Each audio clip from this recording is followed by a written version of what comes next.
Hello, hello, everybody. Welcome to webinar number 5, The Power of Reflection for Students and Teachers. As you are settling in, we would love for you to use the chat box feature and let us know your name, your role, and where you are joining us from.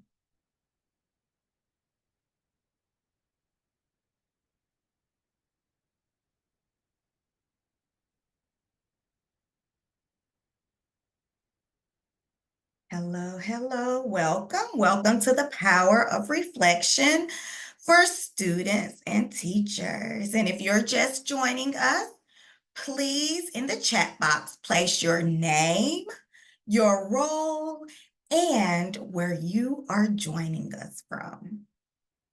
Hey, Amber, we're getting some messages that the chat box is disabled. Okay, well, we can fix that. Give me 1 second.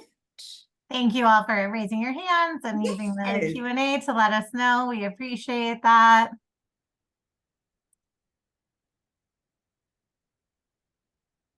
So let me stop share. Give me a moment.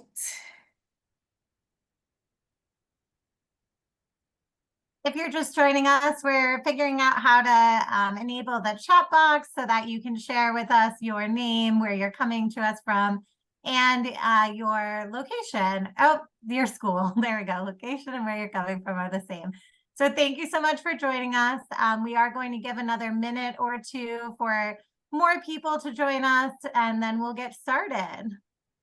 All right.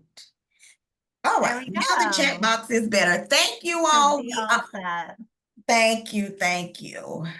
I'm gonna put the slide back up for those of you that are just joining. And if you are just joining us, please put your name, your role, and where you're joining us from in the chat box. And we will start shortly. I know they're coming in quick, but it's really fun to see where everyone's coming from. So if you've been here since we opened the room, feel free to scroll through and look at where everyone else is coming from.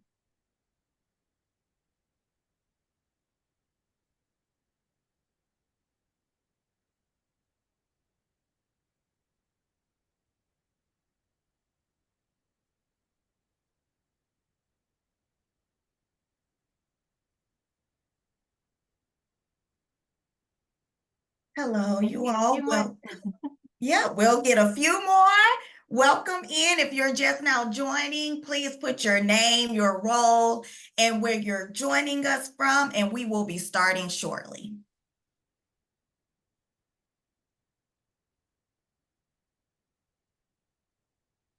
So as you're typing in the chat box, make sure that you have it set to everyone. That's that little toggle at the top that says to.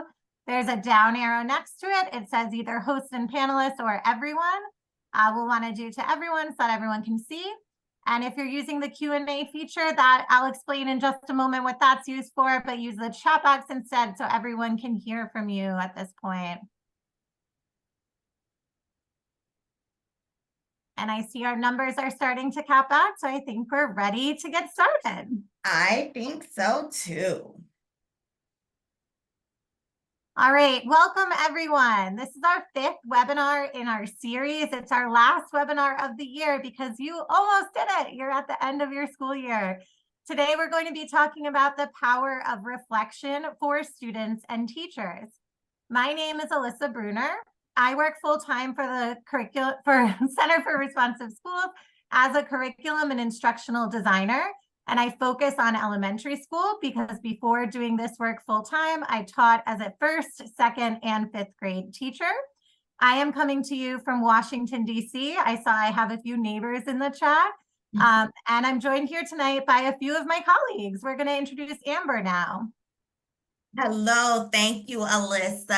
Again, my name is Amber Searles, and I work at the Center for Responsive Schools and as a curriculum and instructional designer, and my focus is middle school. So I have experience in sixth through eighth grade. And I want to thank you all for joining us today in this webinar to discuss the power of reflection. You will see as you see other panelists on your screen. They will be joining us and introducing themselves later in the webinar. If we would just tell you all, give everyone a hello, and you will see them again later in the webinar. All right, so before we jump into the content for today, I wanted to go over a few webinar tips for you all. So the first thing is, if you're experiencing any delays with the audio, go ahead and close out of the program and re-enter to see if that works. And you can also try exiting out of any other browsers that you have open to increase and maximize that bandwidth. A few of you already located the Q&A feature. If you have not already, look at the bottom of your screen. There's a Q&A. If you have questions for us or for the panelists at any point this evening, that's the place to put them. The chat box, which you've also already located, is really a place for you to make connections. We'll ask you to put some things in there throughout this time together as well. So use that chat box for anything that's for everyone. And if you have questions for us, please send them using the Q&A feature. Finally, we get this question all the time. This is being recorded. We will be sending it to you very soon. It'll also be uploaded to YouTube. So you'll have easy access to it and you'll get instructions for that in just a few short days. Thank you, Alyssa. So now we are about to talk about the power of reflection for students and teachers. Take a look at these learning goals that are on your screen. Review them. And once you have reviewed them, select a goal that you would like to focus on during this webinar. And we'll give you a few minutes to do that.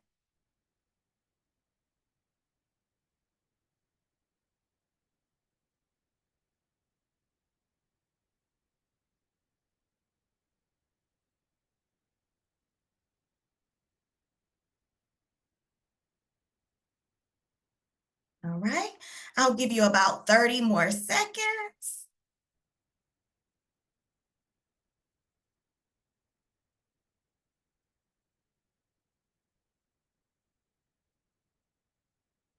All right. Thank you all for sharing your focus in the chat box. And hopefully we will be answering some questions that you all have. So the first question, you can use the chat box or you can answer this independently. Think about the process that you went through during your initial year of teaching. How did reflection play a part? So, for example, if I were to answer this question, I would say I went into the initial school year with specific goals in mind. I acted on those goals, and then I reflected based on my experiences and adjusted my goals accordingly. We would love to hear how reflection played a part for you. And just place your response in the chat box.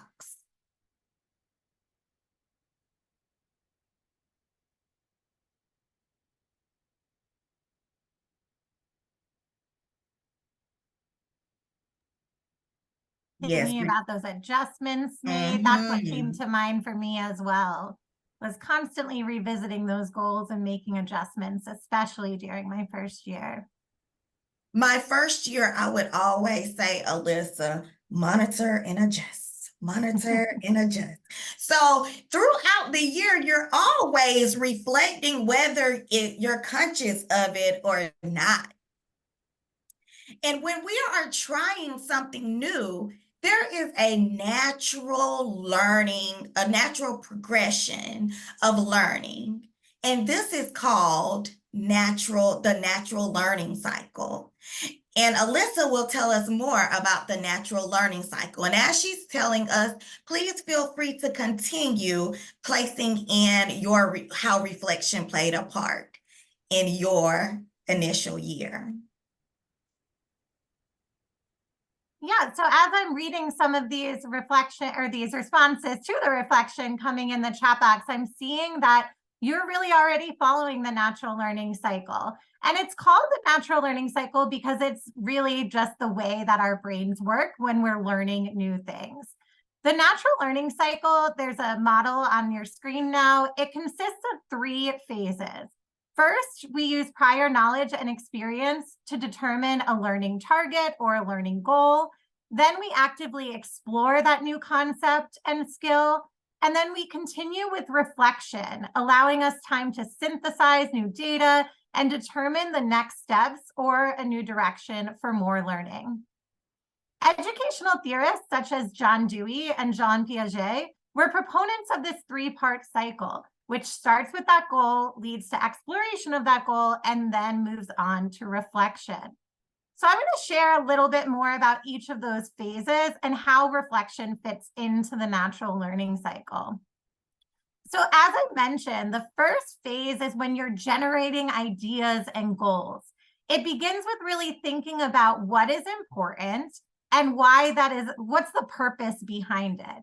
And as we're thinking about our students, we want to make that connection to the curriculum that they're using or to their interests and needs, or ideally both. So we help them generate that idea based on what we're doing at that time. Then we give them time in phase 2, down at the bottom of the graphic, to actively explore, experiment, and problem solve. In this phase, students are really just exploring ideas and practicing skills. And they need to be given ample opportunities to dig into the material, to research those ideas, to solve problems, make discoveries, collaborate with one another, generate new ideas. And then they move into the third phase where they think about what went well before they try again. So the third phase, reflection, and what we're focusing on today, students get the chance to really reflect on their explorations and their practice that they just had. They think about what worked and what didn't. They might think, what grabbed my attention and what presented a new path that could lead to more learning. Questions like these can really help students to incorporate those new experiences into their understanding of how the world works. And then they can create new or revised goals to begin that cycle again and to help guide their continued learning. So as we're thinking back to that first reflection question, and you were thinking about your first year of teaching, you might have thought of each of these 3 phases in your own way. And I saw that a lot of you hit one or more of these phases in your responses. Because when we're learning something new, whether it is teaching or cooking or doing yoga or learning to play an instrument, that reflection piece is really the key part that keeps us growing and learning.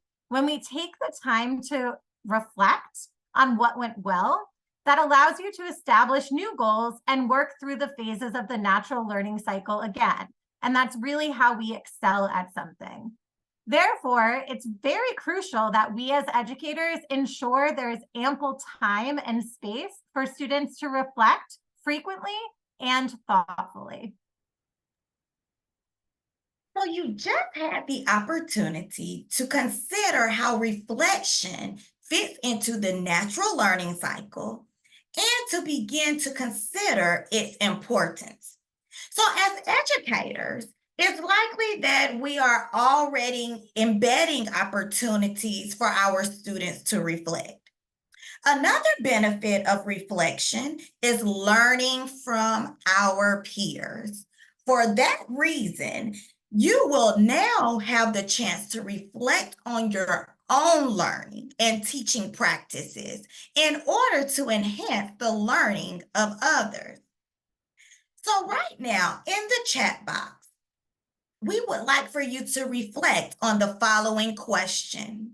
What are some ways that you embed opportunities for reflection for your students? You can answer independently or you can place it in the chat box. And Alyssa and I will be looking at your responses. Surveys are good ways to see your progression. Questionnaires, yes.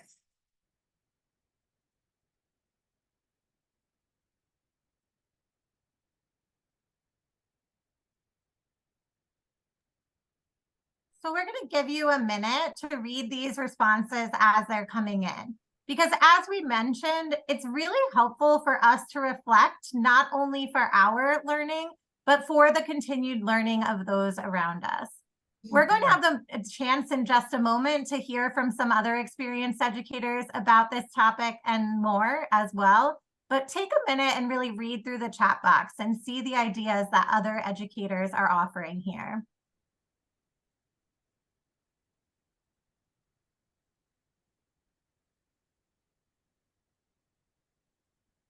And some of these opportunities may sound familiar to you. You may already be doing some of these.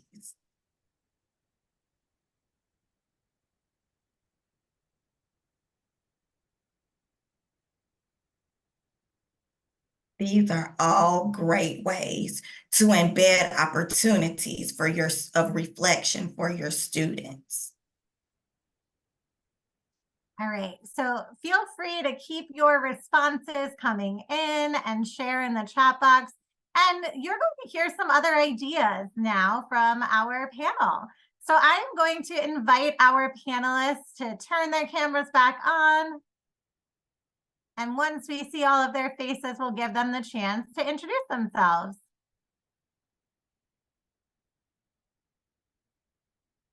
All right. Let's start with you, Shauna. Betty, my name is Yoni. I teach second grade at the Explorer School in downtown Raleigh, North Carolina. This was my 21st year teaching, and I've taught most of it in pre-K through second. But I did spend 5 years in a middle school setting teaching math and science as well. So a little bit of everything. I'm glad to be here. Thank you, Shauna. How about you, Katie? Hi, everyone. I'm Katie Johnson. I am a K-5 technology teacher in Waukee, Iowa, and I work with grades kindergarten through 5th, and it's my 15th year teaching. However, it's my first year as a related arts or specialist teacher. Before that, I spent most of my time in second grade and first grade. Hi, excuse me. Hi, I'm Kate Conway. I am a curriculum and instructional designer for Responsive Classroom, along with Amber and Alyssa. Previous to this, I was head of a school, an independent school here in Hawaii. And before that, at an international school in California. I've taught elementary, middle, and high school in the US and abroad. And I'm excited to talk about reflection, one of my favorite things. Thank you, Shauna, Katie, and Kate. So now we have a few questions that we would like to ask you all. How do you use reflection in your day-to-day classrooms? Shauna, can you share with us? Yeah, absolutely. As the chat was coming in, I was noticing lots of things that I do as well. See some of those things. One thing that I try to do daily include reflection in message, connecting students to what and how they might be connecting it to their learning today. I might encourage them to think about what they already know about a topic. A few different ways that I include that in my morning message. And then also at the end of the day in a closing circle, possibly the roses of our day, as we call them, the thorns being the things that maybe were hard, and the roses, the things that happened in the day, and giving the students an opportunity to act on their, just a couple of ways I use it daily. Thank you, Shauna. Katie or Kate, would you like to share? Yeah, Shauna made me think about how important it is to make it a routine and build the students' skills and practice the idea of reflection. So she was talking about how she has a weekly or daily reflection that she does with the rose and the thorn. I think it's a great thing to do at closing circle in elementary school, or closing the class or closing the day in middle school and even high school. Having something that even is just really quick. It can be, as so many of you said, a thumbs up, thumbs down, or an exit ticket, or it could be a whole group reflection, depending on how much time you have. But even in those middle school years when you feel like you don't have any time, it is really helpful for them to feel that closure of the day. I think it can also be really helpful to use it at the end of like a group project or group work, and have that whatever they were working on that day, have them reflect either or and on their social emotional skills they were using to work together as a group, or their academic skills that they were working on, whatever the project was. So those are some ways that I can see it being used across all of the divisions. Yeah, and I'd love the opportunity just to talk a little bit about how I've used it in the related arts or specialist classroom, because I know Shauna's audio is going in and out a little bit, and her and I have a lot of connections and similarities to how we do that daily reflection. So, it being my first year, I really did rely on. I can't, the title's not coming to me, but Responsive Classroom has a book about areas for or like how to format everything for a specialist position. And so I really use that this year. And so in our time crunch as a specialist, it can be really easy to say we just don't have time for this. But once I started implementing it, it was really powerful. So every day in our welcome message, we always reflect on the previous lesson and then also connect it to today's learning. And then at the end of every class period, we have a type of closing circle. And just like Kate was saying, it's really simple. And I tie it to our classroom rules. And the reflection is always the same. So, what went well? Or you can share something that was challenging. And with third through fifth grade, that's in a circle. And each kid is sharing, or up to 5 kids are sharing. And with kindergarten through second grade, it's in our line because we're only there for 30 minutes. So we do it as after we've lined up and come and found some calm. So to see that progress at the beginning of the year, where it was pretty hard for kids to share and figure out what was challenging or what has changed them, by the end of the year, where we're at now, after only seeing them 30 times, like their reflections are so powerful, and they see how what they do matters, and how they reflect on it and what they do with that reflection really matters. Thank you all so much for sharing. If there are other specialists here that heard Katie's reference to that book and want to know what that's called, it's called Responsive Classroom for Music, Art, PE, and Other Special Areas. And as she mentioned, there are some really great ideas on how to embed that reflection, even if you have a short period of time to do so. And that kind of brings me to my next point. I noticed that every one of you had ways to embed it, even if they're not taking too much time, but you're really thinking about how to ensure that your students are reflecting on a daily basis, a weekly basis.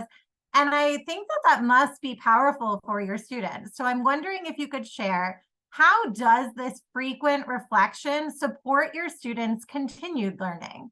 And I'd love to hear that from your specialist perspective again, Katie. Yeah, thanks. So we know it was Teacher Appreciation Week. So happy Teacher Appreciation Week to everyone. But I think the power comes, and I'm so excited to answer this question. a former student. So I had her as a second grader 2 years ago, and now I have her back in technology as a fourth grader. And she came to me last week, and she told me, I used to not really like technology because I used to think technology was just about coding or robots or STEM, and that actually doesn't interest me. But I've actually learned it's more than that. And it's about life skills, and that really matters because if I can be a problem solver, I can do that anywhere. And I mean, for that to come, out of a fourth grader's mouth, for someone to have that grow through an entire year, was just so powerful and incredible. So I think it's just proof that kids are really proud of themselves and they look forward to taking the learning that they have and putting it into the other areas that we plan to study because they see that their learning matters and it's connected. So we know with responsive classroom and the natural learning cycle, like they're intrinsically motivated and willing to put in that rigorous work. And I think as educators, that's the most we can hope for. I can jump in and build on that with the natural learning cycle. I think even school-wide is important to look at how you're taking your students from unit to unit throughout the year. And if you build that natural learning cycle in and have reflection at the end of every unit, then you can help your students figure out, well, how do we transition to the next unit? What skills do I still need to work on? What questions do I still have? How is that related? Occasionally you'll move from one unit to a unit that doesn't have all that many connections, but you can usually find some. And even just helping students with what are the skills, either social, emotional, or the overall academic skills that are interdisciplinary. What can I transfer from what I've learned in this unit to the next unit? And if you build that up over time, and take the daily, weekly practices that Katie and Shauna have talked about, and you do that all year long, you get these students who a couple of years later have such a good reflection practice that they can be really articulate about it. And even if you draw it all the way up through middle school, through high school, you have graduates who are giving these amazing graduation speeches because they've really, really been able to reflect on all of their learning throughout their lives and have a really amazing perspective that they can offer, not just in a graduation speech, but to the world and in what they're doing with their lives.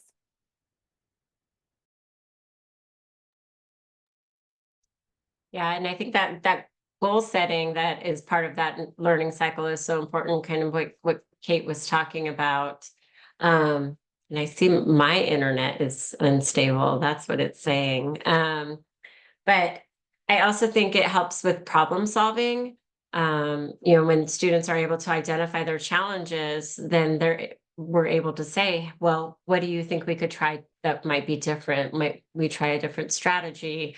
What worked well, what didn't, and it teaches them that problem solving skills. Thank you all. Thank you for sharing the frequency of reflection so that your students can have continued learning and know how they learn. So, what great reflective activities have you used or you have seen others used in the classroom? I'll start with this one. I like to think of reflection activities in buckets of small, medium, and large. And you have those quick ones that can help the people who only have kids for a half an hour, or I have too much to do, and what do I do? And we already talked about thumbs up, thumbs down, quick exit tickets, etc. I'm sure Katie and Shauna will have more specific examples, but brief, even spur of the moment. It doesn't have to be elaborate. What's your major takeaway today, kind of a thing. And then medium ones that are a little bit more like, what's your reflection at the end of this unit? How did the group project go? How did our group work go today? And then the large ones being the ones that are more related to setting your goal, setting your SMART goal, revisiting them at the end of a quarter or semester or the year, and having perhaps even a portfolio of goals and reflection as you go through the year, and as you go through the school even. And then from an administrative point of view, to make time for that in faculty meetings so that not only are the faculty doing those things, but they also have time to plan out, when am I using small bits of reflection? When am I doing medium-sized reflection? When am I doing big reflection? So that it is a part of the planning process and a way to collaborate so that all of the teachers teaching a particular grade or in a particular division can share those ideas and really be cohesive in how they're asking students to reflect, because you're really teaching them a really valuable skill. So we want to make sure that we're aligned in how we're doing that across the board. Katie Yeah, or Shauna? sorry. No, you're good. You're good. You called me. Go ahead. I get excited because we're all talking about things we're so passionate about. And I can just jump in with I saw a couple. I wasn't looking at the whole chat, but I just saw someone saying, it's hard to find the time. And absolutely it is. We have a million things that are the most important things. So some things that have worked for me this year as a specialist in that time crunch are a lot of those small moments. Like, I know a lot of us keep saying the thumb gauge, thumb up, middle, down, or I used to think this, but now I think this. Or even if it's just a verbal prompt, and tying in, think about your hope and dream you set this year in technology or in music or in library. And what does that have to do with what we're going to try today? So even if it's just planting that seed and then coming back to it at the end of class and closing with it, I think that is hugely powerful for students. So knowing that those hopes and dreams that they set at the beginning of the year matter all year long because we are reflecting on them continually. Those are just some small ways that don't involve a lot of movement or time. Yeah, and I'll go straight to the big. I'm lucky enough to be in a school that does student-led portfolios, kindergarten through eighth grade, with eighth grade being a culminating passage portfolio. And we just did ours today in second grade. But having that opportunity multiple times a year for students to reflect on their growth for the quarter, or we have trimesters, so we do it 3 times a year. Is such a powerful thing for parents, for teachers, and for the students to be able to look at their work over a period of time and see how they've improved. Sometimes it can be hard in the day-to-day for them to be able to see that. But today they were looking at work samples from September to May and talking to their parents about the little growths that they made throughout the year. And it's just amazing. Even these little 7-year-olds are able to sit and show their work and do that. So it's hard. We scrambled. We feel like we pulled off the most amazing thing of the century in this time of the school year. But it's worth it. It's worth it to set aside that time for it. So. So as you're thinking about these reflection activities, and you all gave such great examples, small, medium, and large, to share, so we appreciate that so much. But what type of information can you as teachers gain from that? And I think, Shauna, you kind of alluded to this in talking about the portfolio, like, what does it mean for as a teacher to see that? So if you want to start on this, and then the others, Kate and Katie, can talk about, like, what information have you gotten from reflections in your classroom with your students? Yeah, I think for me, being able to see students' feelings about their learning, their self-efficacy in what they're learning, the things that they feel confident in and feel that they excel in, and then seeing the things that they think that they need to improve on is really amazing to watch. I'm better able with going through the process with them of being able to see their growth. Sometimes we end up looking at just kind of some samples or a score from here to here, some standardized testing and how they grow, but really the authentic portfolio is really a powerful way to see their growth that's not in a number or a scale. And it really puts a perspective on the whole child.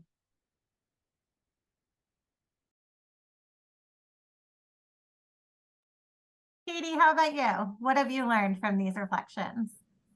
I mean, immensely. I use them to plan everything that I do.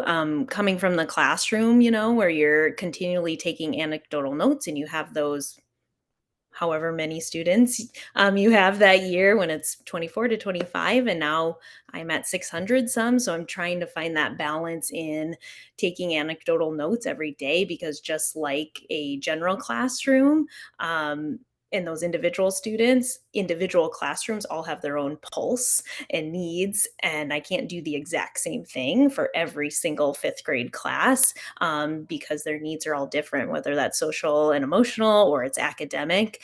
And one of my favorite parts of reflecting this year is we've continued to do that in our closing circles. And once we're closing out a unit, is asking, okay, so if we were going to do this again this year or next year, how would you change it?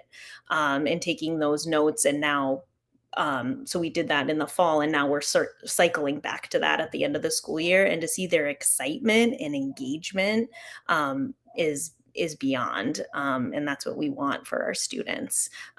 So just knowing that those reflective activities, students, I think I've said this multiple times, like when they see that we value that and that it matters, that they're more invested in their learning. I think from a leadership perspective, you can use reflection with faculty. I often would have reflection at the end of every faculty meeting, and then definitely at the end of the year. It allows leaders to know how the faculty are feeling. Allows people to be potentially anonymous if you wanted to do some with names, some anonymous. Ensures that all voices are heard, because we all know there are definitely people who have no problem chatting and speaking up and sharing their ideas, and then there are some people who will never share. But if you give them an opportunity to write something down in terms of a written reflection that's then given to you, you might actually get a better sense of like the overall pulse and feel of what's going on, and have, work on really understanding where the faculty are and what they're thinking about, what the hot issues are. Helps you have that really deep sense of empathy, because you actually really know what they're thinking about and how their year is going through the year. And then at the end of the year, I would always offer opportunity to reflect on our school initiatives and themes and the larger professional development we did throughout the year. That would help me in my planning for the coming year, as well as on everybody's personal goals. And that a lot of schools will tie that into an evaluation process, or at least a coaching process. But I think that is also really important to support the professional development and the growth of faculty across the board. I think also with faculty and with students, you can use reflection in the beginning, and have people reflect on, where am I right now? How am I as a person starting this class, or as a faculty walking into this meeting? What am I bringing into what we're doing today? And taking that time to reflect on kind of where you are and where your mind is can help shift to being ready to learn or ready to participate. Or it can be a way to let the teacher or the leader know that, like, oh, that might not be the best day for me to do this right now, or I might need more support in that. So I think it can be, there's a lot to gain in so many different ways on all of the different levels. I agree. There is a lot to gain for students. Through reflection, we help build their, I heard that we help build their confidence. We prepare them for the next grade level, and for our teachers, leaders, to lead our teachers in reflection. It's good to know that that you all have administration that backs you up with your reflection, and that makes you as a teacher feel more confident in the classroom and in the school. So, as an educator, how has practicing reflection supported your own social emotional growth? Kate, would you like to start us off with that one? Sure, I had a moment of missing my mute button there. I think reflection actually I think because I've done so much having students reflect and teachers reflect, that it's become a natural part of what I do in my whole life now, right? Like I feel like, oh, let's reflect. We reflect at home. We reflect in the car on the way home from school. I reflect with myself. I reflect with my kids. I reflect with my husband.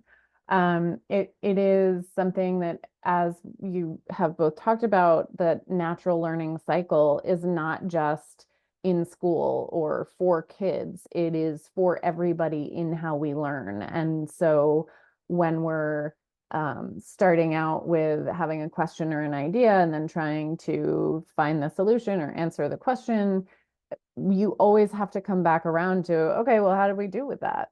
And that's the only way that we can move forward in growth. So I think it actually has become just sort of a part of my regular life, I guess, and therefore my own social emotional growth.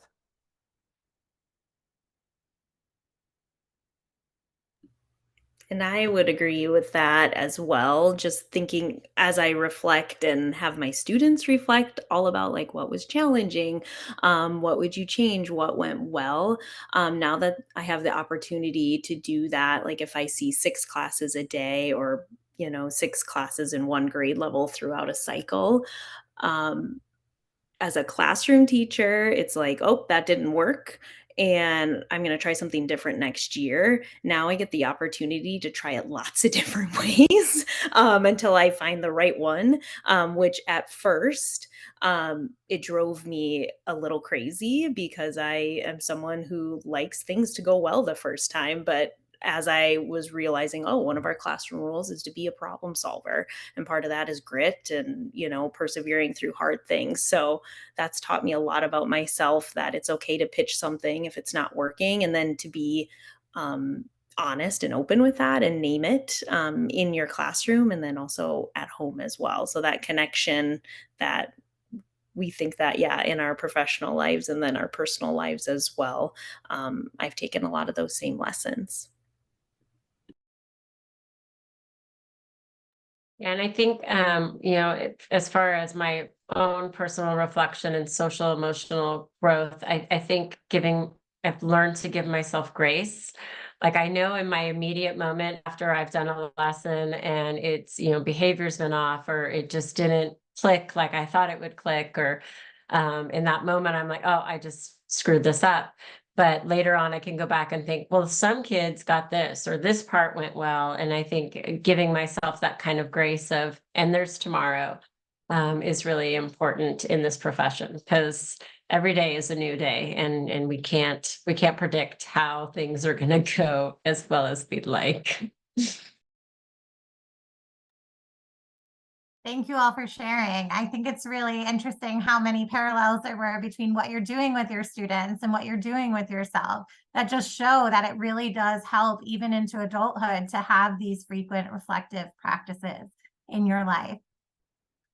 So this is my last question for you all, but we're almost there. You're almost at the end of your school year, Katie and Shauna. You've had a bunch of school years under your belt, Kate. As you think of getting to that end of the school year, what does reflection look like for you as you're nearing the finish line? Katie, you want to start with this one? Yeah, I'd love to. I just thinking back to the beginning of the webinar, I loved the prompt of like, think of your initial year teaching. I've had a very humbling year being a teacher of 15 years, and now I'm essentially a first year teacher all over again. So I have a 3-page single space doc going in Google's of all the things I want to change next year, and you look at that and it's overwhelming. And I just remember when I was first introduced to responsive classroom, one of my administrators had always said, we always go slow to go fast. So just as I'm like thinking over the summer and have some time to take a breath, like trying to prioritize, like 3 things, versus the 3-page list, but just taking that time to reflect. And again, like Shauna was saying, like things that did go well, let's keep them. And then, just having that grit to like, let's try some new things and just continue to persevere. I work in a co-teaching model, so there's two of us and 38 second graders in a room that we teach together, and we really have been intentional about setting aside time in our teacher workday at the end of the year to go through our kind of overview plans and look at ELA, and we just do a for our future selves document that we do, and just kind of say, like, remember that this happened, remember that this went well, or we want to change this graphic organizer because it didn't work. And we intentionally set aside that time because we know our future selves will be happy when we come back after we've rested and we're trying to figure out what we're doing first trimester, that we'll have that kind of feedback for ourselves. So it's important to us, and we make time for it. I feel like I'm about to say the same thing, but in terms of leadership, having that like time now to look ahead for the coming year and reflect back and take that time to consolidate the notes that you've been taking throughout the year and actually put it in a calendar or a document that's like, in September I'll do this, in October I need to remember to do this, or making it so that you're taking all that good reflection that you've done and applying it ahead, to save you, so that you remember, right? You're still in it now and it can save you that time in the future. And then I think I sort of answered this question in the previous one of making sure as a leader that you're giving faculty time to do this important work of reflection, both together and independently, so that you can become a stronger school or division, as a whole. So I said that was my last question for you, but I actually have two quick questions for you from the chat and the Q&A. The first one is to you, Katie. Someone would like to know, do you have your students just talk or write out their reflections from when you were chatting about it earlier? When it's our everyday reflection at closing circle, it's just talking and sharing out loud. If it's at the end of a unit, usually it's some kind of exit ticket, or like when we're talking about those larger ones, since we're always creating something, we do a lot of interactive learning structures, where they get to reflect. So if we're doing four corners, then they can mix and mingle when they're there. We're doing a gallery walk where it's a lot of movement, a lot of walking and talking, and trying to just stick to maybe three, not even a handful of activities, because our time is so limited, or excuse me. So they know those three. So since our time is so limited, I don't have to spend an entire class period teaching the structure, then trying it, because I don't see them for 6 more days. So that would be some of my advice with that, is find your favorites or the ones that work best for certain classes. And the quick turn and talks and things like that work great. Thank you so much for clarifying. One other quick question. Not a quick answer, but hoping you can offer some insight. But how do you support students for whom reflecting is challenging? Any of you can speak to that. Yeah, I mean, I think it depends on the type of thing, but a lot of guiding questions if it's an oral prompt, and then little ones, like we use sentence stems and sentence starters to really get them thinking. That gives a lot of having a word bank or idea bank for them to pull from, especially if it's something that is reoccurring that we use or related to the unit, are great ways to support kids. That's for. I think sentence stems, or like fill in the blank within a sentence, which is another type of sentence stem, but basically some sort of graphic organizer to help them go through the process of reflection. It can be very short. It could be, I used to think blank and now I think blank. That is helpful at any age. It doesn't matter how old you are, because there are a lot of kids, even at the high school level, who've never experienced reflection before because they just haven't been with teachers who do that.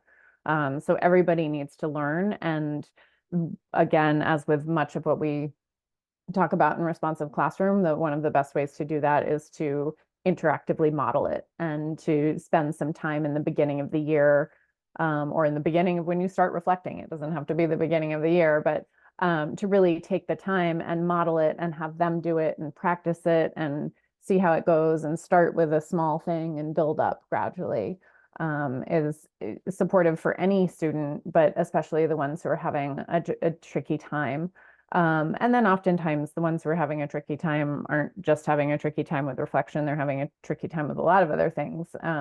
So whatever those helps are can also be applied. Is there can they do it together with a peer? Can you give them a little bit of extra support? Can they, if it's the writing that's the hard part, can they tell it to you orally?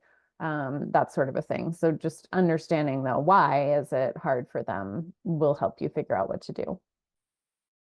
Yeah, and Kate, you were saying exactly what I was thinking, and that is that knowing your students is really the best way to support those students. So thinking about what that student needs and what reflection could look like for them in particular is a really great way of looking at it. And that's why I was saying this is a big question, because every student is different, every student needs different things, and that's why it's important to really get to know them and consider what would work best for them. So we're going to share one final reflection question and then wrap up our learning today. So you've heard from all of these educators on our panel, and you've heard from each other in the chat box.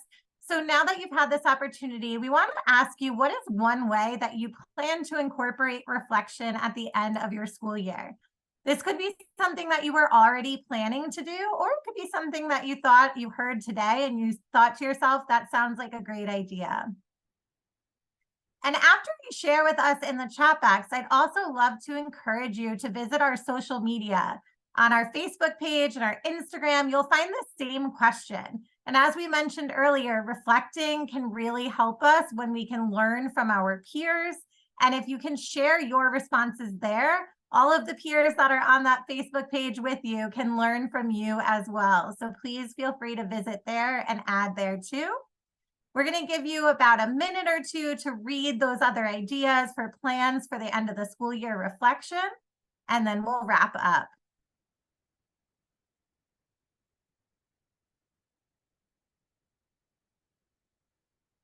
I see a lot of great ideas coming in the chat.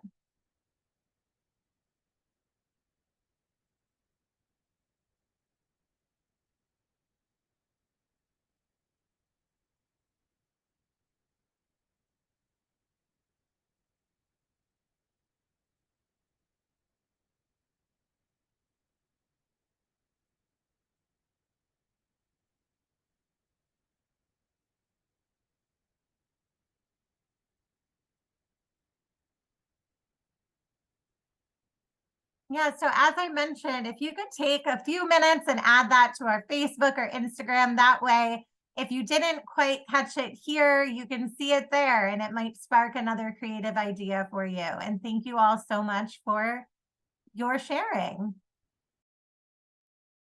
Again, thank you for sharing. And if you want to hear more about the power of reflection, our panelists today mentioned several times about the resource closing circles.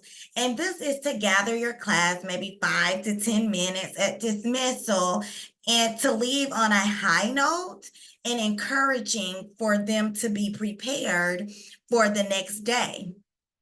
Also, we have Make Learning Meaningful, and it will tell you more about the natural learning cycle that creates the conditions which leverage students to learn best. So we talked about the learning cycle, the natural learning cycle, excuse me. And if you want to know more about it, you will find that in Make Learning Meaningful.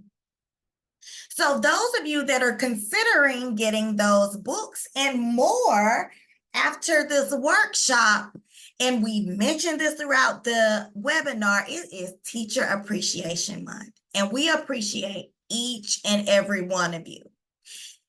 For teacher appreciation, we will be giving 20% off in our bookstore, and you want to use the code in all caps, "We Love Teachers."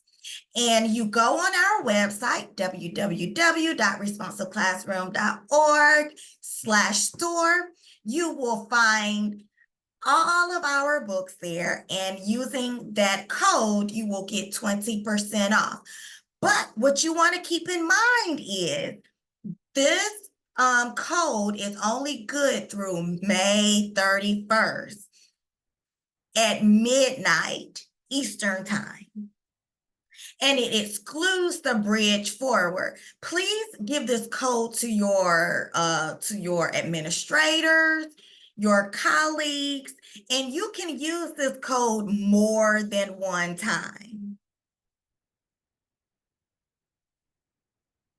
And again, thank you for joining us tonight. And if you would like to bring Responsive Classroom to your school or to your district, please reach out. Please go on our website, responsiveclassroom.org, and schedule a consultation with one of our educational partnership consultants. Or you can also email us at rcprograms@responsiveclassroom.org. And before we close out, I just want to say thank you again to our panelists for sharing their knowledge and expertise. I learned a lot from them, and I hope that you did too. So thank you again for taking time out of this busy time of the year to join us. And just wanted to remind you that this is number 5 in our Nurturing a Successful School Year webinar series. Webinars 1 through 4 can also be found on our YouTube channel. So if you missed any of them and those topics are speaking to you, please check us out there and feel free to share them with your friends as well. Amber, somebody said they missed the code. If you could just pop that back up really quick. We love teachers. All right, everybody. Thank you so much for joining us. We hope you have a lovely rest of your day or night, whatever time it is for you. And again, thank you to our panelists for joining us. See you in our next series. Thank you, everyone.